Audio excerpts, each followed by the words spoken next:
أعوذ بالله من الشيطان الرجيم بسم الله الرحمن الرحيم। এই সূরা লোকমানের আলোকে কিছু কথা আপনাদের সাথে শেয়ার করব, পড়েন ইনশাআল্লাহ। আর জোরে ইনশাআল্লাহ। সূরা লোকমান কোরআনের 21 পারার সূরা, 31 নম্বর সূরা। আয়াত আছে 34টা, রুকু আছে 4টা। আমরা দ্বিতীয় রুকু থেকে কথা শুনবো। সূরাটা মাদানী নয়, সূরাটা মাক্কি। সূরাটা কি? মাক্কি, মানে হিজরতের আগে অবতীর্ণ হয়েছে। কোরআনে ব্যক্তির নামে মোট 8 সূরা। কয় সূরা? সবাই বলেন না। 8টা সূরা ব্যক্তির নামে। এর মধ্যে 6টা হচ্ছে নবীর নামে, 2টা ওলির নামে। 6টা নবীর নামে। এক হচ্ছে সূরা ইউনুস, সূরা ইউসুফ, সূরা হুদ, সূরা নূহ, সূরা মুহাম্মদ, সূরা ইব্রাহিম। এই 6টা কাদের নামে? নবীর নামে। আর 2টা ওলির নামে। একটা হলো মহিলা ওলি আর একটা পুরুষ ওলি। মহিলা ওলি হচ্ছে মারইয়াম, ঈসা আলাইহিস সালামের মা। ওনার নামে একটা সূরা আছে না নাই? কাফ হা ইয়া আইন সাদ আছে না নাই? আর একটা হচ্ছে পুরুষ ওলি, তিনি হচ্ছেন লোকমান আলাইহিস সালাম। কোন সুবহানাল্লাহ। লোকমান আল হাকিম, আল্লাহ ওনাকে অনেক জ্ঞান দিয়েছেন, অনেক প্রজ্ঞা দিয়েছেন, অনেক মেধা দিয়েছেন, অনেক বুদ্ধিমত্তা দিয়েছেন। উনি ওনার ছেলেকে 10টা উপদেশ দিয়েছেন। এই উপদেশ বাণীগুলো আল্লাহর কাছে এত ভালো লেগেছে, আল্লাহ সরাসরি কোরআনের মধ্যে উপদেশগুলো তুলে ধরেছে। সুবহানাল্লাহ। বাড়িতে যে বলেন প্রজ্ঞার মোড়কে সুসজ্জিত 10টা উপদেশ বাণী, মহামূল্যবান উপদেশ বাণী। এখানে বাবা যারা এসেছেন, আপনারা সবাই আপনাদের ছেলেদেরকে এই উপদেশগুলো দিতে হবে। বিল্লাহি ইন্নাশ শিরকা লাযুলমুন আযীম। খবরদার শিরক করো না, শিরক বড় অপরাধ। 1 নাম্বার উপদেশ শেষ। 2 নাম্বার, ইয়া বুনাইয়া ইন্নাহা ইন তাকু মিসকালা হাববাতিন মিন খারদালিন ফাতাকুন ফি সাখারাতিন আও ফিস সামাওয়াতি আও ফিল আরদি ইয়াতি বিহাল্লাহ ইন্নাল্লাহা লাতীফুন খাবীর। প্রথম উপদেশ দিলেন, বাবা শিরক করিস না, শিরক বড় পাপ, সব পাপের বাপ। ক্যান্সারের অ্যান্সার আছে, শিরকের কোনো অ্যান্সার নাই। দ্বিতীয় উপদেশ দিলেন, বাবা ছোট্ট কোনো ভালো কাজ কিংবা মন্দ কাজ যদি করো, পাহাড়ে ঢুকেও যদি করো, আকাশে উঠেও যদি করো, জমিনের গর্তের মধ্যেও যদি করো, কেউ দেখে না দেখে কে? কেউ যেটা দেখে না দেখে কে? কেউ যেটা শোনে না শোনে কে? কেউ যেটা বুঝে না বুঝে কে? দরজা বন্ধ করে, লাইট অফ করে রাতের বেলা পাপ করলেন, কেউ দেখে নাই, দেখছে কে? তিনি লাতীফুন খাবীর, সূক্ষ্মদর্শী। তিনি থাকেন অনেক উপরে, 7 আকাশ, সিদরাতুল মুনতাহা, বাইতুল মামুর, লাউহে মাহফুজ, তারপরে আল্লাহর আরশ, তারপরে কুরসি, তার উপর আল্লাহর 70,000 নূরের পর্দা। সেখান থেকে আল্লাহ সপ্তম জমিনের নিচেও যদি অমাবস্যার রাতে কোন পিপিলিকা, পিঁপড়া নীরবে নিঃশব্দে হেঁটে যায়, এত উপর থেকে ওই পিঁপড়ার আওয়াজও আল্লাহ শুনতে পান। তিনি লাতীফুল খাবীর। তার মানে দ্বিতীয় উপদেশ দিলেন, বাবা ওই আল্লাহর শিরক করো না যে আল্লাহ এত ক্ষমতাশীল। তুমি যেখানেই যেটা করো, কিয়ামতের দিন তোমার সামনে তুলে ধরবে কে?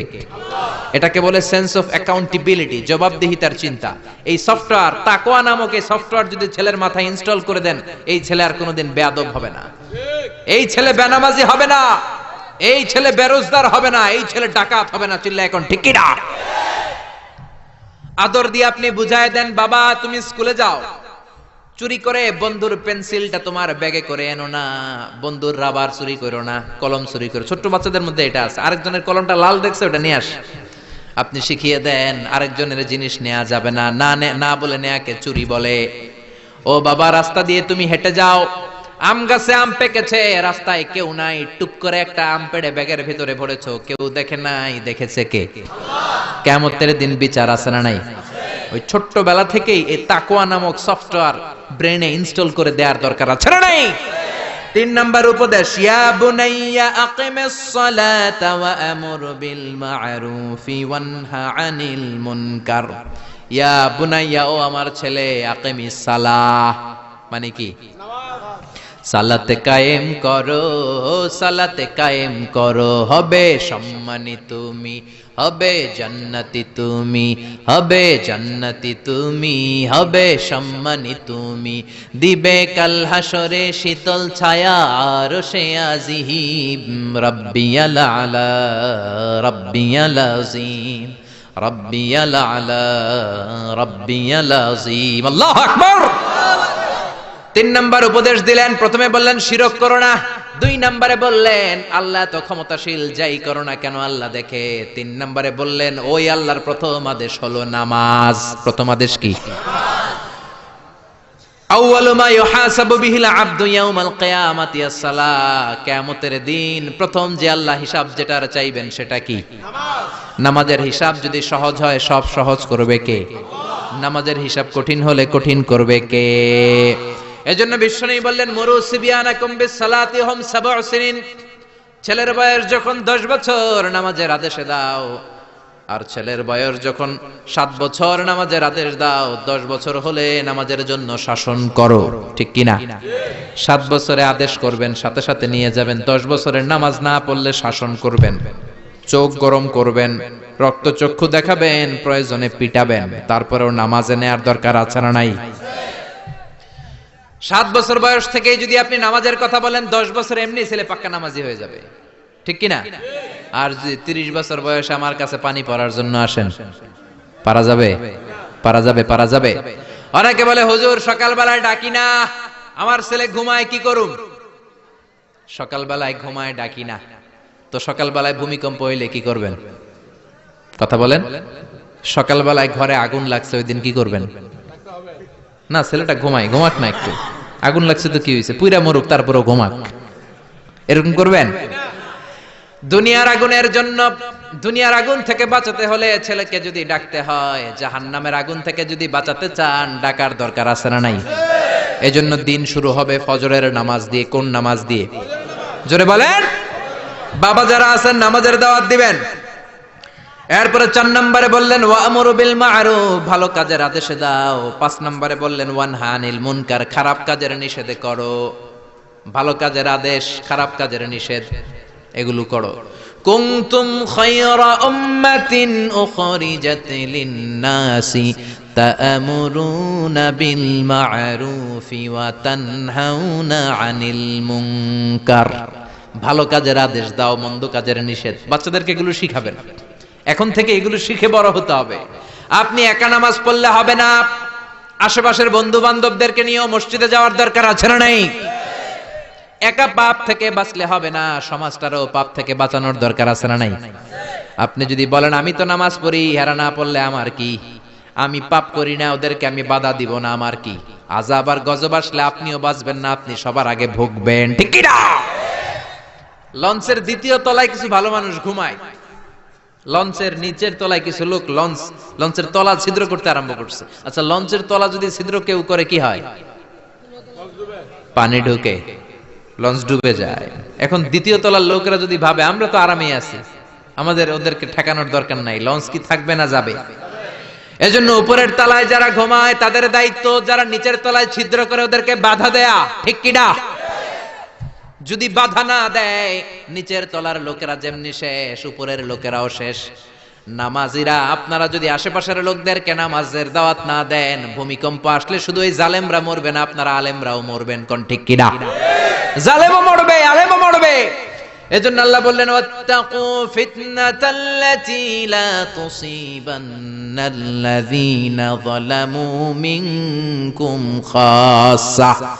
ওই আযাবকে ভয় করো যে আযাব যখন আসে শুধু জালেমের উপর আসে না, আলেমের উপরও আসে, ঠিক কি না? মুসা আলাইহিস সালাম আল্লাহরে বললেন আল্লাহ তুমি এলাকায় যখন ভূমিকম্প দাও, আযাব দাও, শুধু জালেমদের উপরে দাও না, আলেমদেরকেও মেরে ফেলো, শুধু পাপীদেরকে মারো না, ভালো মানুষদেরকেও তো মেরে ফেলো, কারণটা কি? আচ্ছা, বাংলাদেশে যে যখন বন্যা হয় শুধু হিন্দুরা মরে, শুধু কাফেররা মরে? মুসলমান আল্লাহর ওলিরাও তো মরে, যেরকম, ঠিক কিনা? সাইয়েদনা মুসা আলাইহিস সালাম বললেন আল্লাহ আযাব আর গজব দিলে শুধু খারাপ মানুষদেরকে মারো না কেন, ভালোদেরকেও মারো কেন? আল্লাহ বললেন প্রশ্নের উত্তর আমি দিব না, তুমি নিজে পেয়ে যাবা। মুসা আলাইহিস সালাম হাঁটতে শুরু করলেন, শুনতেছেন নাকি জিমানি ধরছে? হাঁটতে হাঁটতে বিশ্রামের জন্য এক গাছের নিচে বসলেন, বসে ঘুমায় গেলেন। ওই গাছের নিচে ছিল 20 পিঁপড়ার বাসা। 3টা পিঁপড়ে এসে মুসা নবীর পায়ে কামড়াতে শুরু করলেন। 20 পিঁপড়ার কামড়ানির চোটে নবী মুসার ঘুমাতে পারে না, উঠে গেছে ব্যথায়। এই নবীর মেজাজ কি গরম না নরম? মেজাজের চোটে ঘুম থেকে উঠে পা দিয়ে পিষে পিষে পুরো বাসাটারে নাস্তানাবুদ করে দিলেন। পুরা পিঁপড়ার বাসা সে সবগুলা পিঁপড়া পা দিয়ে পিষে পিষে মারলেন। আল্লাহ ডেকে বললেন, ও মুসা, কামড় দিছিল কয়টা পিঁপড়া? সব ডেরে মারলা কেন? সবগুলারে শেষ করলা কেন? আল্লাহ ডেকে বলে, মুসা, আযাব আর গজব যখন আমি দেই বেছে বেছে দিতে পারি না, দিলে একসাথে সবাই রে দেই, ঠিক কি না? এজন্য নামাজ একা পড়লে হবে না, সবাই রে নামাজের দাওয়াত দেওয়ার দরকার আছে না নাই? এরপর আল্লাহ বললেন, ওয়াসবির, সবর করো। লোকমান তার ছেলেকে বললেন, সবর করো আলামা সাবাক। ছেলে যদি নামাজি হয়, ভালো কাজের আদেশ দেয়, খারাপ কাজের নিষেধ করে, ওই ছেলের উপর আযাব আর শাস্তি আছে না নাই? আপনি নামাজি হবেন, আপনি সৎ কাজের আদেশ দিবেন, অসৎ কাজের বাধা দিবেন, আপনার উপর জুলুম আসবে না, ধমকি আসবে না, বাতিলের তীর আপনার গায়ে আসবে না। এটা তো হতে পারে না, যেরকম ঠিক কি না? বাস্তব ইসলামের পথে যদি থাকেন, আপনার উপর আযাব আসবে, আপনার উপর শাস্তি আসবে। এই কাগজের মধ্যে যদি কলম দিয়ে পানি লেখেন, এই কাগজটা ভিজবে না। এটার মধ্যে যদি আগুন লেখেন, কাগজটা পুড়বে না। কিন্তু বাস্তব আগুন যদি ধরিয়ে দেন, পুড়তে দেরি হবে। বাস্তব ইসলামের পক্ষে যদি থাকেন, আযাব আসতে দেরি হবে না। হকের কথা যদি বাস্তবিক ভাবে সমাজের মধ্যে ছড়িয়ে দেন, বাতিলের তীর আপনার দিকেই ছুটে ছুটে আসবে, ঠিক কি না? ছেলেরা সান্ত্বনা দিলেন, ফাসবির, বাবা ধৈর্য ধারণ করো, বিপদে ধৈর্য ধরবা। এরপরে বললেন, ওয়ালা তুসাইর খাদ্দাকা লিন্নাস, মানুষ থেকে মুখ ফিরায় নিও না। এবার ছেলেরা সামাজিক হওয়ার উপদেশ দিচ্ছেন। আমাদের ছেলেমেয়েরা অনেক সময় অসামাজিক হয়, আনসোশাল। সাইয়েদনা লোকমান হাকিম মানুষ তো, ছেলেরা বললেন অসামাজিক হয়ো না। কিছু লোক আছে সারা বছর গোমরা মুখ করে রাখে, একটাও হাসি দেন, এরকম আছে না নাই? বাংলা পাসের মতো এরকম করে রাখে মুখটা। বিশ্বনবী কাউরে দেখলে হাসি দিতেন, আগে আগে মানুষের সাথে মিশতেন, সালাম দিতেন আর হাত বাড়িয়ে মুসাফা করতেন। সুবহানাল্লাহ। ছেলেরা শিখালেন, মানুষের দিক থেকে মুখ ফিরিয়ে নিও না, মানুষের সাথে মেলামেশা করো। তারপরে বললেন, ওয়ালা তামশি ফিল আরদি মারাহা। 7 নম্বরে বললেন, অহংকার করো না, অহংকার করে তুমি কিচ্ছু করতে পারবা। অহংকার পতনের মূল। এক একটা অনেক লম্বা আলোচনা, আমি শেষ করে দিচ্ছি। সব শেষে আল্লাহ বলেন, ওয়াকসিদ ফি মাশিকা ওয়াগদুদ মিন সাউতিকা ইন্না আনকারাল আসওয়াতি লাসাউতুল হামির। ওয়াকসিদ ফি মাশিক, চলার সময় শালীনভাবে চলো, ভদ্রভাবে চলো। যুবক ছেলেরা 5টা 7টা ছেলে একসাথে বের হলে কাউরে আর চোখে পড়ে না, রক্ত গরম মনে করে ওর বাবার রাস্তা। এরকম বেয়াদব ডাকাইত আছে না নাই? আজকে মুরব্বী যারা, তারাও তোমাদের মতো এরকম গরম রক্তওয়ালা ছিল, তাগড়া যুবক ছিল, তারা রাস্তায় দৌড় দিলে লোকজন তাকিয়ে থাকতো, ঠিক কি না? বয়সের ভারে তারা নুজ্জ হয়েছে, তোমরাও একদিন বুড়া হয়ে যাবা। এই জন্য ছেলেরে বুঝালেন, বাবা অহংকার করো না, রাস্তা দিয়ে হাঁটার সময় ভদ্র হয়ে হাঁটো। আর ওয়াগদুদ মিন সাউতিক, উচ্চবাচ্য করো না। অনেকে আছে বড় গলায় কথা বলে, উচ্চ গলায় কথা বলে, ওইখান থেকে বলতেছে এখান থেকেও শোনা যায়, এরকম আছে না নাই? ছেলেরে শালীনতা শিখালেন। ছেলেগুলো এগুলো শিখাইতে হবে তো। মুরগির পেট থেকে বের হইলে এটা মুরগির বাচ্চা, ছাগলের পেট থেকে বের হইলে এটা ছাগলের বাচ্চা, মানুষের পেট থেকে বের হইলেই ওটা মানুষের বাচ্চা না, মানুষ না, ওটার মানুষ বানাইতে হবে, ঠিক কি না? এই জন্য বাবা ছেলেরা শিখাবেন, ভদ্রভাবে রাস্তায় হাঁটো। গাড়িতে সিট পেয়েছো, 80 বছরের মুরব্বী সিট পায় নাই, তুমি যুবক মানুষ দাঁড়িয়ে যাও, মুরব্বী বাজানরে বসতে দাও। ওই মুরব্বীর দোয়াতে তুমি আল্লাহর ওলি হয়ে যাবা, ঠিক কি না? ওয়াগদুদ মিন সাউতিক, কণ্ঠটারে নিচু করো, মোলায়েম ভাষায় কথা বলো। ইন্না আনকারাল আসওয়াতি লাসাউতুল হামির, যারা বড় গলায় কথা বলে আল্লাহ তাদের গলাকে গাধার গলার সাথে তুলনা করেছে। এজন্য যত বাবা যারা এসেছেন, ছেলেদেরকে উপদেশগুলো দিতে রাজি আছেন তো? ছেলেদেরকে কোরআন শিখাইবেন না গান শিখাইবেন? নাকি গান শিখাইবেন?